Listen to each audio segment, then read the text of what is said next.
Today's speaker is Professor Paul Chatterton.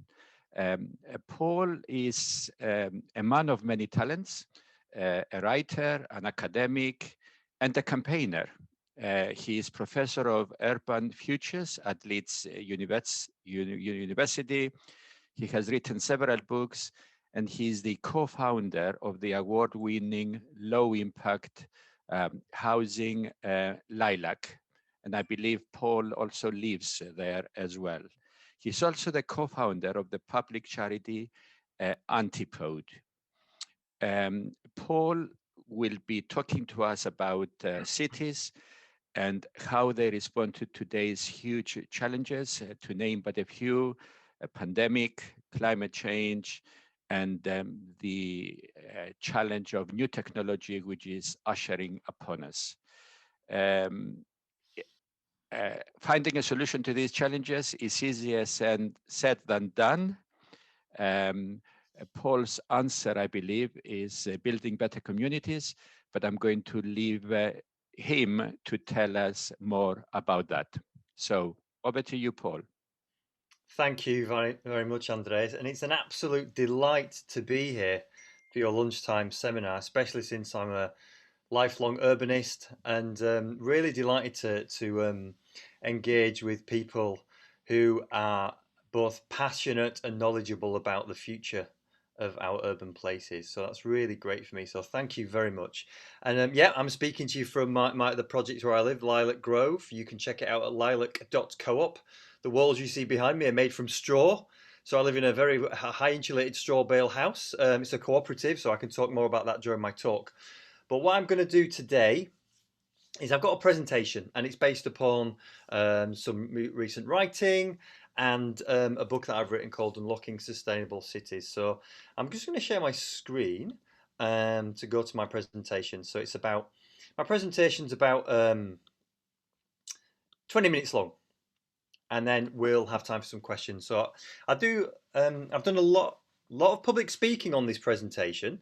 So apologies if anyone's heard bits of this before, but I really, my main aim now as an academic and researcher and activist is to stimulate further public debate and action in a time of crisis. Yeah. And to tease out some of the contradictions we face, but with a view to resolving them. Okay, so that's why I call this a manifesto for real change. 20 years ago, I would have probably said radical change, but I think, yesterday's radical is today's real, and I think we need to move on that agenda much, much quicker. I put a lot of this stuff out on Twitter, so you could certainly follow me on that, Paul Chatterton 9. Okay, so what I'm going to talk about today, well, a lot of it's from my book, this Unlocking Sustainable Cities, as I mentioned. So I've got a website there with some sample chapters and things, but do drop me an email if you want to get more involved in that kind of thing. And I did write last May when, along with all of us, I was sat staring out the window during lockdown, the first lockdown. I wrote a lively piece for the online academic journal, The Conversation. And I said, look, we're in a real-time laboratory of a more sustainable urban future. So one of the narratives of today's talk is how can we take what we saw in lockdown, some of those key aspects which started to change around the economy, around placemaking, around our relationship to nature and place, how could we supercharge those out of that lockdown context and into a paradigm for COVID recovery? Yeah, so there's some of that stuff there as well, and I can send that link in the chat actually, or if somebody wants to do that while I'm talking, because obviously that hyperlink won't work. So that's on The Conversation. Now, I want to put this into a real-world context before we start, because this is all really about ideas which change the world as it's unfolding. Now, over the last 24 hours in Leeds, we've had a great real-time example which a lot of the ideas in this talk fit into. Leeds Bradford Airport was approved for expansion last night by a panel of local councillors in Leeds by 9-4 and 5 against. It was a debate which lasted several hours, and the objections and the support have been coming in over the last few months. But rather than get into the detail of this, I think this is what this represents is cities on the cusp of a transition, a fundamental transition from one particular economic and placemaking paradigm to another.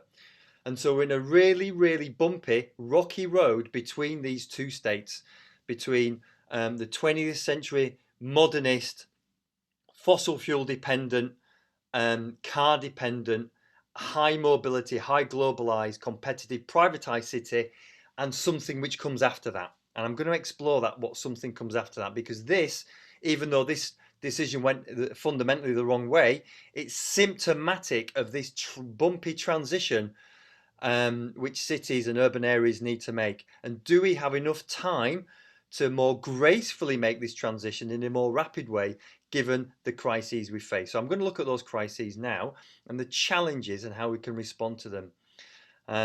So this is just one example of a live example of that transition. So where does this talk begin? Well, I want to foreground it with the climate and nature emergencies, and certainly the social emergencies that have been driving that. Yeah.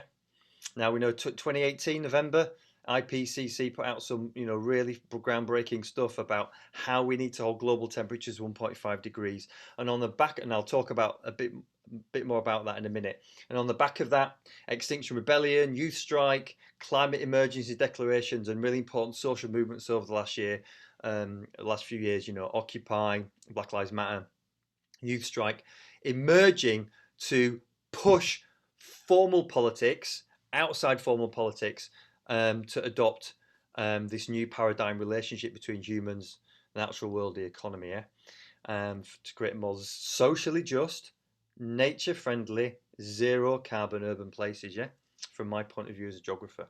Okay, so lots of things coming together over the last 24 months. Really important period in our history we're going to look back on.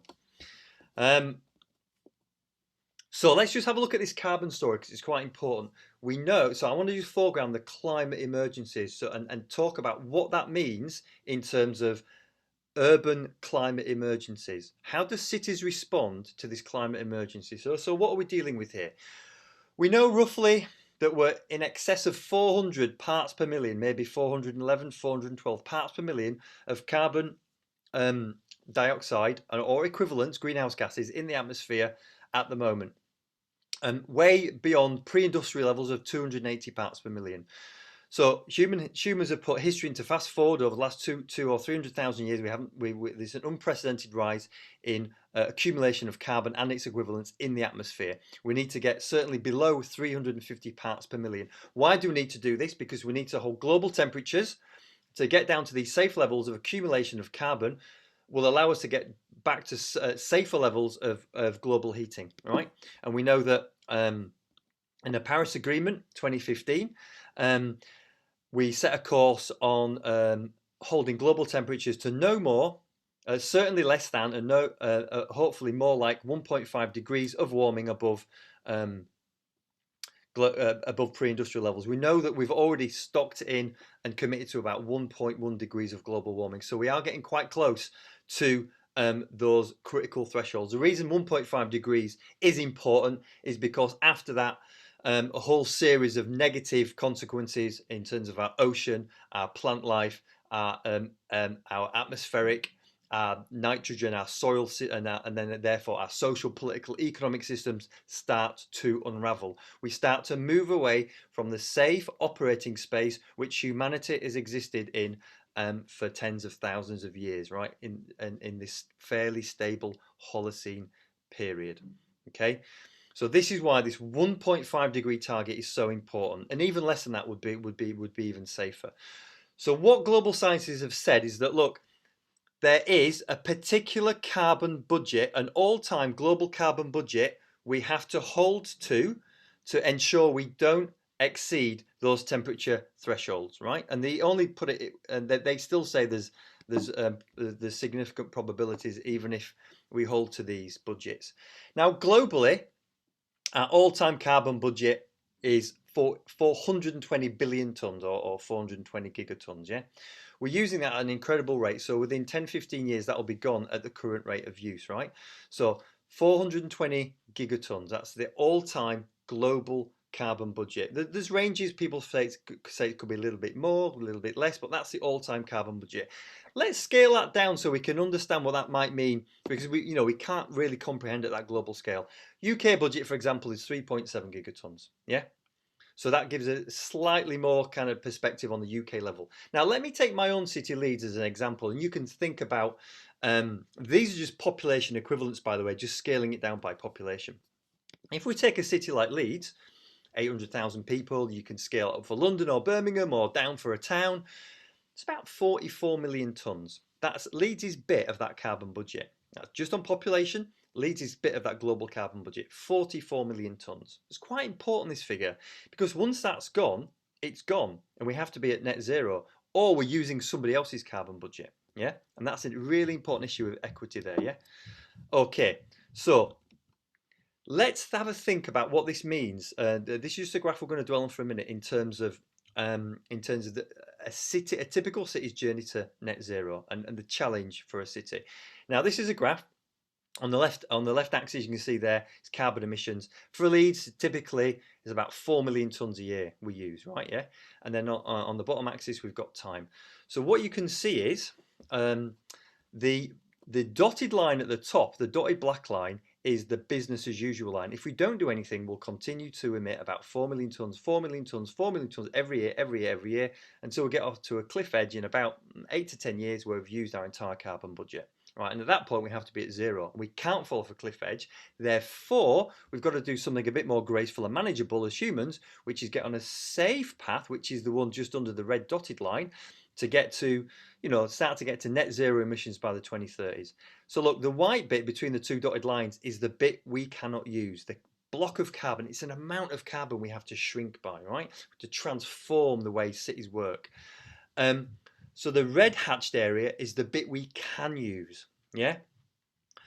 So that's a path we have to get on. And this is a really important challenge because look, every year, the challenge gets steeper and steeper, more transformative. The bit we can't use gets bigger and bigger. So we have to lock in significant transformations, not in 5 years, in 10 years, but this year, next year, the year after. And this is what is not happening at the moment. Now, that is only production emissions. If we do what we call a footprint analysis, and for those we can get involved in this in the chat, which involves the previous one, this one, was scope 1 and 2 emissions. I'm not going to get into the detail of this now because it'll take too much time up. But if we add what we call scope 3 emissions, or emissions outside a locality, or those which are brought into a locality, then actually the annual emission profile is much bigger. For example, in Leeds, it goes up from 4 million tonnes to about 11 million tonnes. And there's two big additions. That's flying, under normal circumstances, people in Leeds flying elsewhere, and importing consumer durables, consumer goods, because everything we have in our lives, our phones, our shirts, our computers we're looking at now, right, involves embedded carbon that comes into a locality to allow people in that locality to live. So it goes up from 4 to 11. It's a massive increase. So look at the amount of carbon we can't use year on year is huge, and the descent curve is really big. It's transformative. So there's a huge task in front of us to decarbonise our lives. Never mind the social justice challenge that goes with that. So here's the 4 carbon baddies that I'm going to map out very quickly what I think are the areas for action so we can have a debate around them. 4 carbon baddies. Number 1, massively relocalise our economy because of the amount of carbon embedded in the stuff that comes in. Number 2, halve our car use or more, because a huge amount of our what we call our production-based or city-based emissions are wrapped up in surface transport, car use in particular, out of control car use, right? The other big blob is really leaky homes, really poor homes. So, we've seen the green homes kind of initiatives falter. Insulating all homes in every locality is a massive priority. It's 20 or 30% of carbon emissions in any locality. It's absolutely huge. The leaky buildings, the uninsulated buildings. And reduce aviation, simply no aviation growth, right? That's quite a simple message and one that Leeds has not heard. Okay, imagine that budget, that carbon budget, look out of your window. It's a huge blob. It's a huge block. You can imagine it. The remaining carbon budget. And that's what you have as a locality. You could divide it into cubes, right? And think you could allocate those cubes to different sectors or people. Who and what gets the remaining budget? Who will decide that in that locality? Will it be fairly allocated? And what about historical overuse? What about if Leeds, for example, we agree that Leeds has used more than its fair share? So actually that 44 million tonne budget I talked about is halved, right? So the transition has to be even steeper. These are really, really important issues in terms of social justice. So how do we make this, how do we seesaw from the left to the right?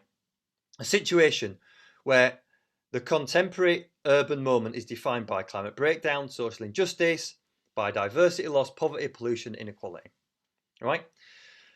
To one where we can flip it to sustainable communities, equality, fairness, community, democracy, social justice, and green jobs and recovery. In other words, having our cake and eating it, resolving the climate crisis in a way that creates a fairer, more equal, more prosperous and flourishing society. All these things are within our grasp in terms of public policy and urban policy measures. Yeah, it's a matter of will, organisation, resources. Tipping the balance for me is about three things. It's about a new approach to community organising, community development, community empowerment, building capacity, resilience, participation, quality of life, foregrounding these things as urban placemaking principles, right? Absolutely at the front. COVID recovery, it means creating the conditions for epidemic management now and in the future. This COVID recovery has to be part of this. Yeah, this is really important how we come out of this and put that at the foreground. And climate, keeping that momentum on this rapid journey to that Paris 1.5 degree target. So I say this is a new triple bottom line, yeah, for cities going forward. COVID or pandemic readiness, climate safety and community resilience is new triple bottom line for cities. A new post-growth paradigm, I would call it. So I'm going to look at four policy areas where we could put that into practice. Yeah. Cities beyond car dependency, because it's such a big area of emissions. I'm not going to talk about aviation, but we could do mass urban greening, because biodiversity a lot is an extinction of plant and animal species is happening at such a rapid rate. So the socially useful economy, because changing the economy is at the heart of this. Yeah, this is an area where we cannot have our cake and eat it. Changing the economy is a route to changing all the other stuff. And safe placemaking, right? We'll have a look at that in terms of housing, transport, etc. So first one, very simply, how do we create rapidly, within the next 5 years, car light, climate safe, socially just mobility? We need a fundamentally different approach to national and local mobility based on eradicating transport poverty, based upon zero carbon and affordable transport. I would say one of the biggest measures that cities around the world, taking the lead of Tallinn and Dunkirk and others, could do is introduce an absolutely free, fully electric, publicly owned bus system that would transform cities overnight. And a whole bunch of stuff around active travel, low carbon neighbourhoods, low traffic neighbourhoods. But the point is, we're so connected to the culture of the car in the UK, it will take years to unravel the advertising, the geopolitics, the psychological, the status lock-ins to car-based mobility. This is one of the biggest national challenges we have in our country. And the whole bunch of things are, like we know how to do this stuff technically. We can create active travel neighbourhoods. We can create parklets. We can devote public resources to this. And we know that the best use of public space, right, is to filter transport and have different hierarchies of mobility for different needs. But we've mixed them all up. We need to filter them and sort them back out. Yeah, and this is a serious, public policy initiative. Action area 2, creating a socially useful economy, right? So what is this about then? I mean, the key thing for me is that we have to fundamentally have a new national narrative as a growth strategy, yeah, based around a Green New Deal and a just transition. This is absolutely central. How do we do this? Community cooperatives, 4-day week, land taxation, things like socially useful production, transferring fossil fuel infrastructure production to zero carbon production, universal basic services in energy and transport, new community hubs to empower people to train. All these things are known and doable, yeah? We need to wrap them up into new economic place strategies. Action area 3, a new city nature deal, yeah? And this goes beyond tinkering around the edges, creating kind of like, small environmental improvements or kind of like planning, environmental improvements and planning gains, right? This is fundamentally a new existential relationship between people and the natural world in cities. This is mass greening. This is rooftop gardens. This is urban agriculture. This is biodiversity corridors. This is continuous productive urban landscapes. This is rewilding. This is biodiversity areas. This is a serious front and center preoccupation for all planning decisions. Yeah, because remember, every single planning decision now counts. If you are involved in planning out there, every single planning application should have a big red mark on it, several red marks on it. What is the total carbon life cycle? What are its effects on biodiversity? What are its social justice impacts? Yeah, and there's been much more scrutinous about rigorous measurements to stop planning applications which don't meet these benchmarks.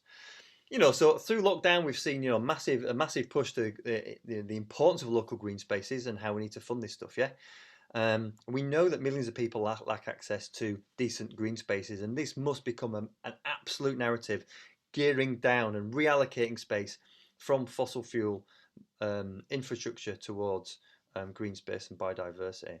This is not just some green preoccupation. This will have immediate impacts upon health budgets, upon well-being, and upon our abilities to sustain home working. So the last one is, for me, safe placemaking. Building community assets, building in COVID recovery, building in local resilience through community cooperatives, through community land trusts, through new forms of local taxation on land, which can be recycled into local asset vehicles, local development trusts. Yeah. So we've got a wealth of examples, things like Wiki House, my own Leeds community homes, which I helped set up with a bunch of amazing people who've gone on to start to think about community shares and building zero carbon homes. So unleashing the power of these community innovators and gearing them up to provide the infrastructure of the future. Yeah, along with some of the big national infrastructure challenges. Okay, so just to finish off then, I'm involved in this group called Our Future Leeds. If people want to get involved in that locally, that's great, or kind of look into that model in your own locality. We really want to create a citizens movement, which brings, and I'll talk about how that works in a bit. And we've got together with some other amazing organisations in Leeds, Voluntary Action Leeds, Tidal and Together for Peace, where we have got £2.5 million from the National Lottery to create these transformative community hubs, creating a city plan. Hopefully we're working with Kate Raworth and her Donut Economics to say, look, what is a new development model for Leeds? How can we roll this out across the city? And here's some of the big challenges that I see, yeah? Because look, remember, we need change in the big state. We need change at the grassroots. And what I'm saying is that it's the civic middle where there's not enough change. So big state, loads of big changes, national reform, change of government. We all know this stuff. A government that's going to take on land reform, voting reform, welfare reform, all this big stuff, yeah? Grassroots experiments, loads of great stuff happening, but it needs to be supercharged. What I call this kind of thick middle, this sandwich, is really infantilized in the UK. It's a current gap, and it's where cities need to build up land trusts, municipal bonds, assemblies, this kind of stuff to empower localities to take this on. This is a diagram which I did about, one of the things, this is a political challenge. How do we change the politics of a locality? Yeah, in a completely different approach to politics and locality. A zero carbon directorate, zero carbon mobility directorate that's going to push this stuff from the highest level. We see this real local schizophrenia between this pro-growth, globalized development model on the one hand, and tinkering around with thinking about climate emergency, increasing green space on the other. These fundamental contradictions that have to be resolved. Yeah, and there's no way through that apart from debate and discuss what a new basis for flourishing and prosperity would be based on a different kind of development model. Yeah, for cities beyond the age of growth. Right, it's a very difficult one, but that's the tipping point we're on. And here's a new coalition that I talk about. This is from the kind of placemaking literature. It's called a quadruple helix for those that like that kind of stuff. Yeah. Now, governments, academics, industry, and citizens have always got together to create pretty much the status quo. What I'm saying is we need a new combination of these four to create an anti-paradigmatic, an anti-status quo, a new paradigm placemaking coalition based on breakaway public officials, breakaway academics, dissident industrialists and rebellious citizens, people who are going to say, no more am I going to do this stuff. Yeah, no more am I going to sit at my desk and just reproduce the status quo. Going to get away with get together with breakaway people from other sectors and create a new coalition, a new vision. And a lot of this is based around Kate Rowley's amazing stuff, where she talks about this safe and just space for humanity inside the donut, right? So we don't fall inside into the middle of the donut where there's precarious labour, not enough houses for all that kind of stuff, and we don't overshoot where we have too much impact on people and nature locally or elsewhere in the world. Yeah. Okay. Finally, then, a lot of this stuff is from, I'm laying this down in a model in a new book I'm writing called The Lab Approach. You can have a look at my little YouTube clip there. Well, I'll put that in the chat. What I'm saying is we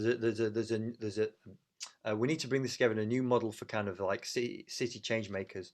And I call this the learn, act, build approach, where we have to kind of learn and build capacity and understand and do personal transformation work in terms of understanding the challenges, telling the truth to ourselves and others, and then start to act on that. How do we build a momentum and start to act and challenge what's going on, and then start to build those alternatives which will put it into practice.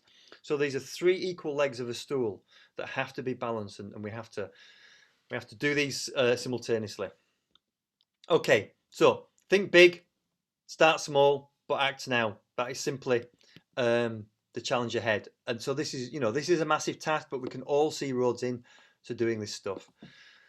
So thank you. I'm going to end there. That's our website, our future Leeds, my email and Twitter. So we're going to extend the conversation. So I'm going to start sharing my screen. Thank you very much, and I'll pass back to Stephen and Andrea. Thank you. Well, thank you, Paul. I'm kind of taken my breath away. Thank you very much. That was pretty revolutionary stuff, if I can say. Very bold ideas. I'm going to start the ball rolling. There's a number of questions already on the chat by asking you how, in addition to obviously your presentations and books, how are you actively trying to change things in the way that you have just described, A, and B, how receptive are the powers to be to your messages?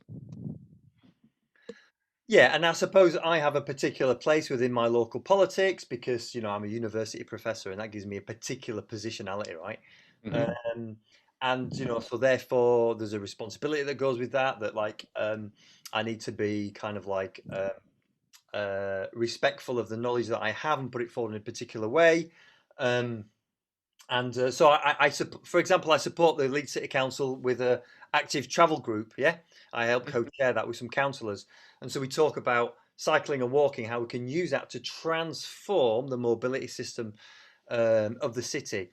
And so I think it's always about kind of nudging and cajoling and suggesting how we need to kind of like. For me, it's about this. The conundrum is evidence and action. So evidence is here, action is here. And scientists talk about how can we align the evidence action gap. So in all my interactions, I just say, look, here's the challenge, here's the evidence, here's the action. I'm here, I'm nudging this up, I'm nudging the action up to where the challenge is. Because I'm just saying, look, this is what's happening at the moment. And it's telling the truth. It's the Extinction Rebellion thing of just telling the truth, saying, look, this is what I've learned and this is what we're doing. It's not meeting. Okay. And are you encouraged by the response to that? Generally, notwithstanding last night's decision about the Leeds airport? Some big decisions take time. So I think given 2 more years, I think the airport decision will go the other way. I think it'll be like Heathrow. I think there'll be judicial reviews. It'll lurk around. What we haven't done is like, we did this Leeds climate change citizens jury. We had 9 sessions with them.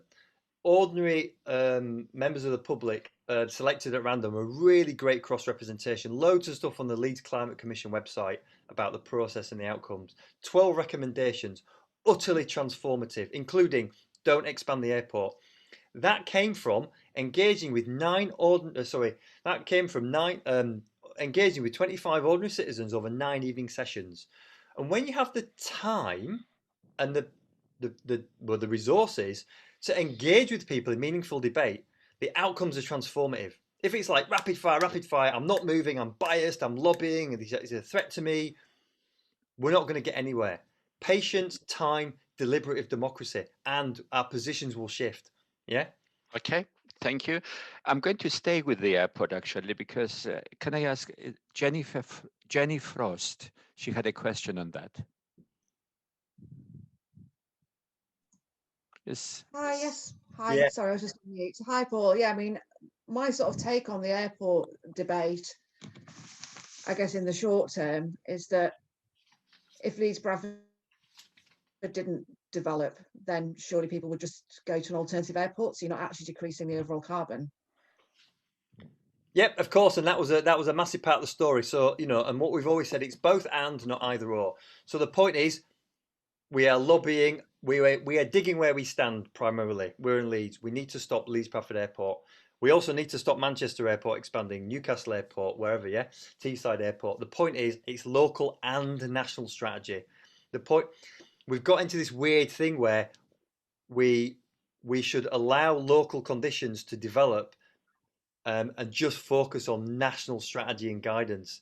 But then you would have to recalibrate local expansion back into that future national constraint.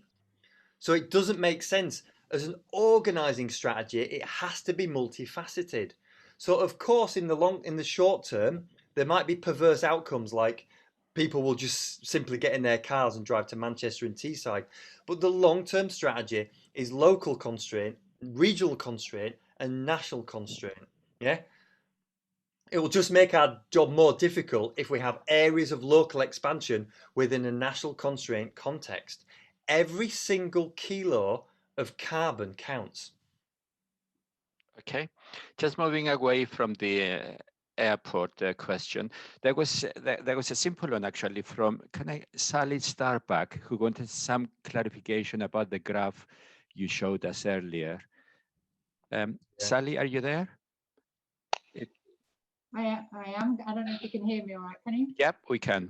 Yeah. Okay.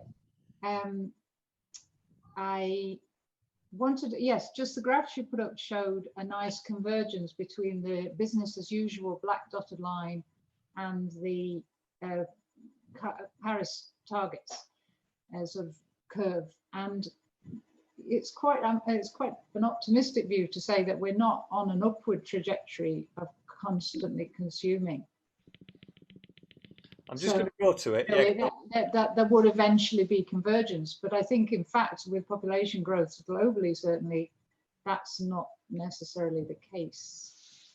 Sorry, which are you talking about? This top black line, yeah? I am, yeah. And sorry, what's your question? Sorry, just repeat well, it. Well, is that representative? That is a nice straight black dotted line. You know, that's perhaps policy, but in practice, are we reducing consumption of carbon? Yeah, no, that's a schematic. I mean, it might be going up. The point is, like, yeah. Leeds is at 4 million tons there, yeah, and like, it's been going down a little bit, mainly because of the decarbonisation of the grid, which is not a Leeds policy. But when that electricity hits Leeds, it's on our balance books as lower carbon, so we can take that as a saving. So the grid's going to decarbonise a bit more, so it will go down a bit more. It'll be a net balance, because if car increases go unchecked and not as many electric vehicles come on stream, it might even go up a bit. You know, if consumerism increases, it might even go up a bit. Look, the point of that line is to show that not much is happening. Yeah. So like right. it might be a little bit further north or south on that, but the point is it's a business as usual representation, which is like what we need to get off. Exactly. Yeah. So sorry, I think great. Yeah. And then globally, it's heading north. But then there's an equity issue here of like contraction and convergence, allowing other nations slightly bigger carbon budgets so they can get to a point where they can implement socially just and low carbon technologies for their citizens. Yeah, totally. I think we agree on that. Great, good stuff. Yeah. Thank I you. stay with that expression there, Paul, the social justice. Yep. And you mentioned, you gave the example of Leeds, for example, which may already have overdone its fair portion, for example. Yeah. How do you tackle this? And it's not just between cities, it's between countries as well. China, England, and, saying this is far more than my fair due, and etc. How do you practically deal with that point? So, I mean, the practice is like a new geopolitics, isn't it? What is the practices of a new geopolitics? I mean, the United Nations hasn't really been able to effectively broker. Look, we've got a blueprint. It's called the Sustainable Development Goals, right? If we'd have put the Millennium Development Goals into practice, we've got kind of halfway fine. But the SDGs, and for us, number 11 is our key one, isn't it? Around sustainable communities and cities. That's our blueprint. That's what we're heading for: more sustainable and just urban places. So, we've got all the targets. I mean, the thing is, what we haven't really got is a buy-in that that's a global project. The United Nations doesn't have that legitimacy that the nations of the world are not taking that as their development model, right? We still, I mean, Yanis Varoufakis has, his brilliant phrases. The ex, Greek finance minister. He's like, look, this is an era of techno-feudalism. This is not capitalism. We have half a dozen, mega tech corporations who essentially rule the world, and they've got governments just falling in behind them. So this is a big geopolitical story. I'm less hopeful. I'm less hopeful at the global level. I can kind of see the way in locally, but Yes. we need a new multilateral agreement, don't we, brokered through the United Nations or its successor.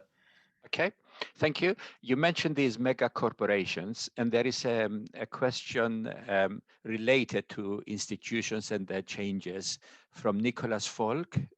Nicholas, could I ask you please to put your question to Paul? Well, first of all, I wanted to congratulate Paul. I'm going to be ordering and reading your book immediately because I'm writing something rather similar about how cities can switch direction. And the crucial issue which you put your finger on is not what's wrong or even where we want to be, but how we get there and the mechanisms. And I think you rightly put your finger on what one may call a soggy middle, which means, in a sense, however strong the community initiatives are, and you've obviously involved in many, they don't somehow make any difference because they never get through. So my question was whether the Academy of Urbanism, small as it is, has actually a unique role to play in covering so many subjects on the one hand, and having some understanding of what makes great cities great places from the awards that it's given, and whether this knowledge could be applied to creating what I would call an alliance for green recovery, in which one wasn't just dealing with Leeds or part of Leeds, but one was beginning to get parts of cities working together and doing the sorts of things we've seen in cities like Eindhoven or Freiburg or whatever, which act as models. So my question is really, is that a feasible route to take? Because it seems to me that one cannot act on all these fronts at once. You remember, you won't remember, but during the Second World War, quite rightly, I think, Britain didn't open up the second front that Stalin wanted, because it felt it was all important to concentrate efforts, and then probably wasted time and resources in North Africa. But anyway, the point I'm making is that this is a kind of war that we're engaged in. We've got to think in the terms of how you win a war, and that means having allies and picking the right allies and fighting on the right fronts where you can make some victories, as opposed to just, if you like, dissipating our forces in worthy but small projects. I wondered whether that made sense to you, and if it did, Paul, what that means in practice. How does one convert this concern, knowledge, or whatever there is within members of the Academy of Urbanism and those who support it into something that makes a difference? Well, I mean, it would. You might have extensive networks already, but certainly Academy of Urbanism, we could make really strong alliances, and I could help support this. I mean, at the moment there's like some really exciting networks out there which we could connect with around the Green New Deal movement, and that there's a really big youth element there. So especially the youth striker movement, because remember, this is a generational issue, isn't it, at heart? So the youth strike movement. There's really strong intersectional movements around kind of like, you know, queer, gay rights and Black Lives Matter. I mean, these are really important movements where what they do is they highlight the complexities of the contemporary urban condition, right? And what it means to just live in a city, right? How precarity is generated, right? Through our institutions and our economy. And I think, so those kinds of alliances with Green New Deal, Build Back Better, Youth Strike, all these cutting edge movements, you know, there's a universal basic services community who are really pushing these radical agendas around, you know, universal services. So there's some great networks out there. What we might end up with is just like a massive box of ideas, and what COVID has spotlighted all over the place are the ideas we could pick up and gather together in a way that maybe Keynes did, you know, in the 20th century, to say, look, this is a new snapshot of a post-Brexit Britain. These are the different elements of what would make a prosperous and green city. But Paul, I agree in a sense, Right, and I okay. feel it's sort of already been done. There are so many books Yeah. and whatever, and excellent TV films and so on. Does this make a difference, do you think, to the people who run Leeds? And I'm thinking not just to the councillors. And I worked on a vision for Leeds Yeah. a while ago, and I know how difficult it was to get them even to look at Birmingham, let alone anywhere. I tried to get them to get on a plane and go to Milan, and even that was too difficult. But it seems to me that you've got parochialism. And then you've got the fact that the organizations within a city don't work together as they do in say, Freiburg, where the university, the city, and significant companies will be working together for a common purpose. So what I'm asking you is really, what does one do? It's not about amassing evidence or even linking up with all sorts of worthy networks. It's something to do with how one gets taken seriously by the people running the system we currently live in. Well, I think what I outlined in my talk is this new coalition, this new kind of like new paradigm coalition, which our future leaders were trying to do that in the city. And it's not an activist or just a civic coalition. It's got to be a coalition against breakaway people in the universities, in the public sector, in the private sector, and in the civic sector, right? So you need people on the inside and on the outside who are going to be like, look, we need to join forces on skills, resources, policy, right? And start to change the debate, start to change the narrative. Things like Kate Raworth's donut. There's seductive arguments out there about what will create a new form of prosperity in the future. One of the issues we have to tackle is that the new metro mayors, right, in England, and a lot of them have not understood the challenge, right? I think Andy Burnham probably does, but like how you shift a metropolitan area, and that thing, that's the scale we're dealing with now, right? As urbanists, we've got the kind of metro mayor scale, and it's at that level we need to say, what is the new paradigm? What is the new narrative for this metropolitan area to secure a safe and decent future for its people? But that's an important, if I may say so. One more point. Yeah, go on. It seems to me that deciding the geographical or spatial area at which you're working is absolutely key to the issues you tackle and the progress that you make. It seems to me that you could operate just at a neighborhood level, I don't hold back. You can operate at a city level, or the city of Leeds or city of Bradford, or you're suggesting you can operate at a metro level, let's call it West Yorkshire. All of which seems to me is perfectly valid. And the only question I'm asking is how you organize with the limited time and interest that people have to really be effective, because there isn't the time to make too many more mistakes, in my view. I think we all have to dig where we stand, you know, like you can't instantly become a planner, right? Or whatever, so we've all got power in our own institutions. It might be trade unions, it might be like a church or whatever, yeah. But like, because of your point, we haven't got time. There needs to be an overlying new narrative through which all those people in different positions can start to like say, I'm in on that new narrative, yeah. So it's a new placemaking coalition. Okay, that I allowed that dialogue to carry on because it was very fascinating and very much to the point. I'm going to bring somebody else in now, actually a citizen of Leeds, David Lamb, who has been an academician for many years at the same time. So David, would you like to contribute? Yes, thank you, Andres. Forgive me if my visual isn't good. I'm having to use my iPhone due to technical difficulties with my iPad. Thanks, Paul. Leeds is a bit of a crossroads situation at the moment. I think this has been inferred. It's going to become part of a combined authority imminently with a devolved, in inverted commas, independent mayor, and a new establishment will be set.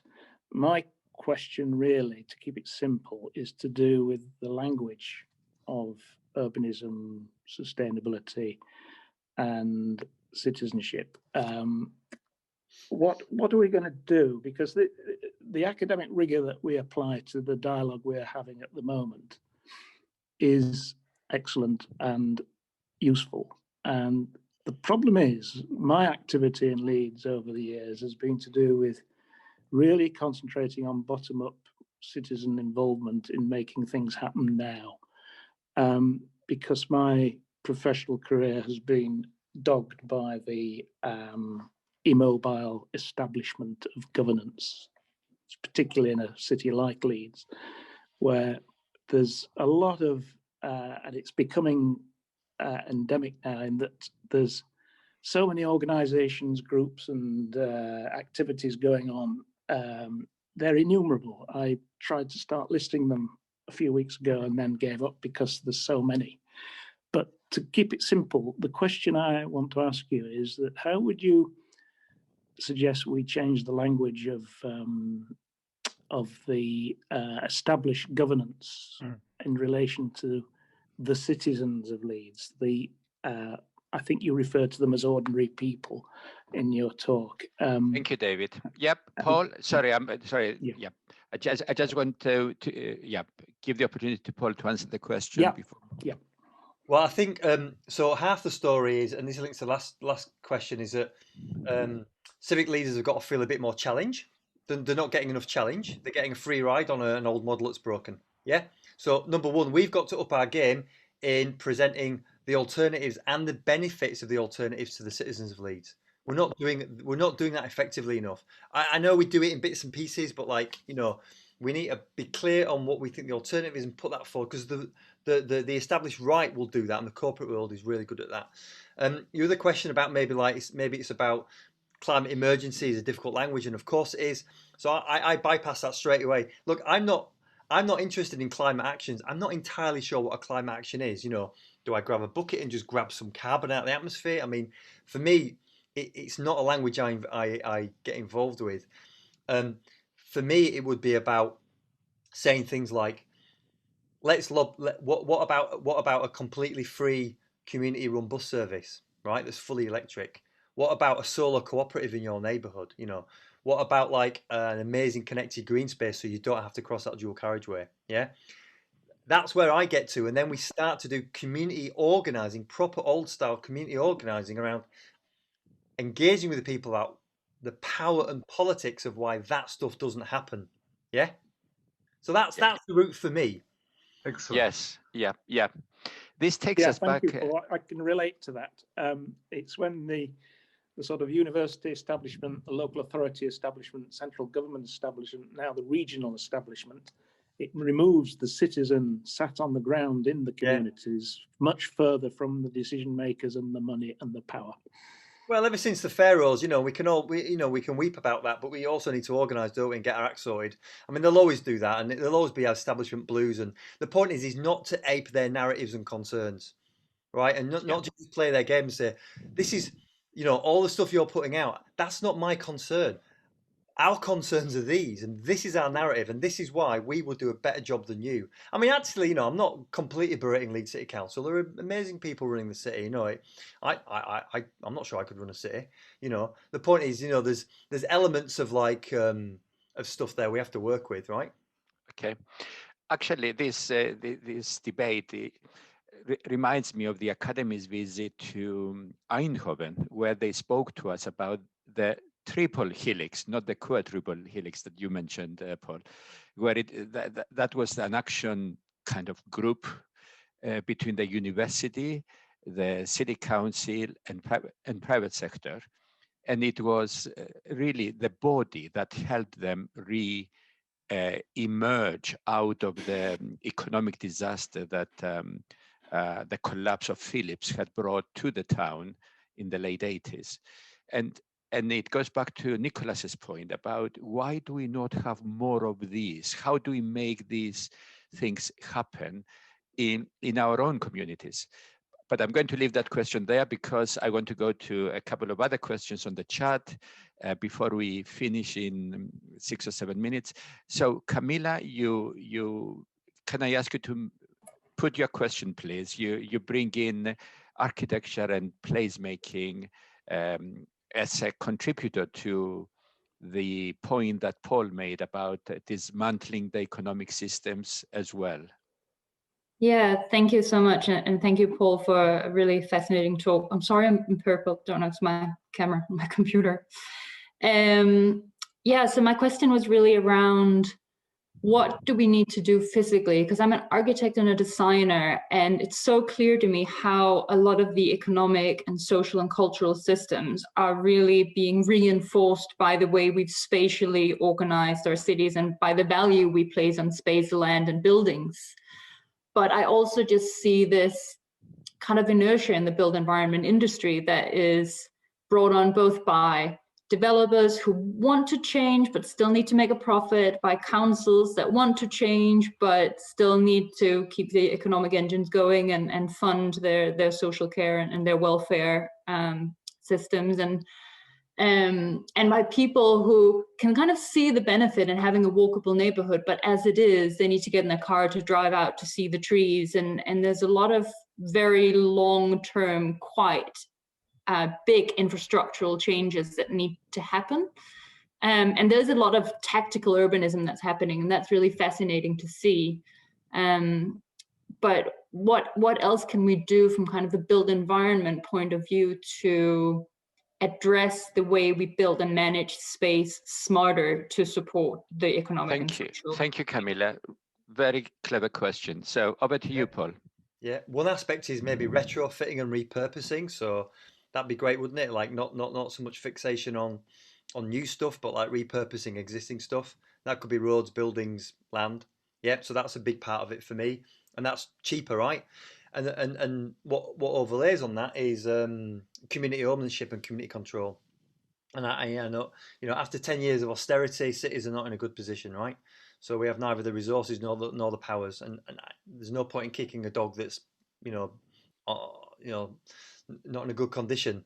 Like cities just don't have the resources or control to kind of empower communities in the way that probably they could do under different circumstances.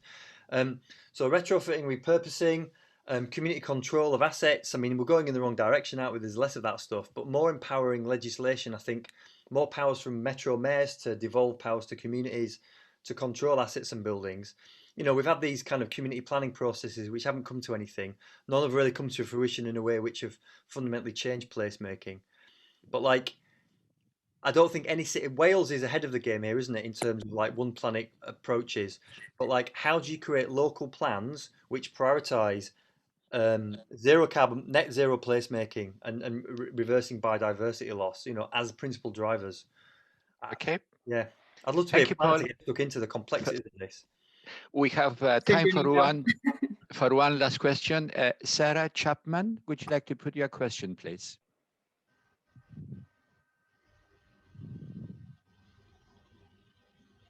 No, Sarah?